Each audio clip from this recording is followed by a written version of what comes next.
আন্তর্জাতিক আইন ও সীমান্ত ব্যবস্থাপনা সংক্রান্ত প্রচলিত নিয়মকে উপেক্ষা করে ভারতীয় সীমান্তরক্ষী বাহিনী বিএসএফ বাংলা ভাষাভাষী কিছু ভারতীয় মুসলিম নাগরিককে জোর করে বাংলাদেশে ঠেলে দেওয়ার অপচেষ্টা করছে।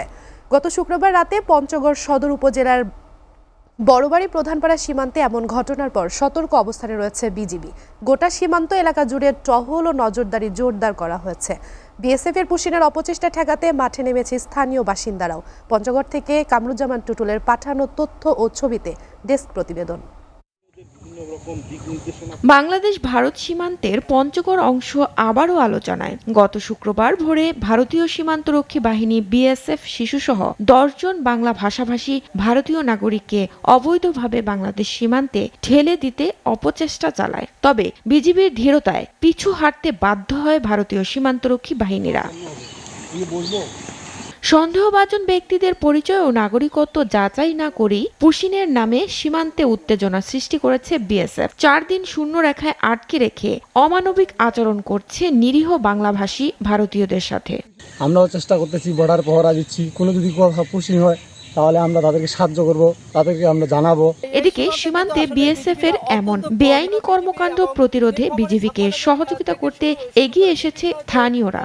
এই সময় বিএসএফ পুশিং করতেছে, আমরা বিজিবির সাথে টহল দিচ্ছি। আমরাও স্থানীয়রা আছি বিজিবি ভাইয়ের পাশে। আর সুশীল সমাজের প্রতিনিধিরা বলছেন, আন্তর্জাতিক সীমান্ত ব্যবস্থাপনায় প্রচলিত নিয়ম অনুযায়ী দুদেশের সংশ্লিষ্ট কর্তৃপক্ষের মধ্যে আনুষ্ঠানিক প্রক্রিয়া অনুসরণ ছাড়া কাউকে সীমান্ত অতিক্রম করানো যায় না। এটা ভারত সরকারের এক ধরনের মরুলিপনা বলেও মনে করেন তারা। প্রক্রিয়া ছাড়া এটা কাউকে এক দেশ অন্যখান থেকে সীমান্ত অতিক্রম করতে করানো ঠিক না, এটা করানো যায় না। এইটা আমার মনে হয় যে ভারত যেটা করতেছে এটা এক প্রকার তাদের মরণীপনা।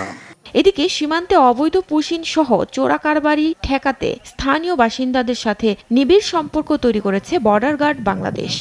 আপনাদের সঙ্গে আনসার ভিডিপি আছে এবং আপনাদেরকে বাঁশি এবং টর্চলাইট দেওয়া হয়েছে। তার দিয়ে আপনারা মনের মতো করে আপনাদের সুবিধা মতো টহল করবেন।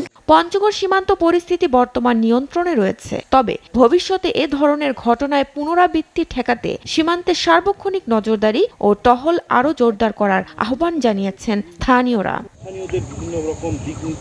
SA TV news desk.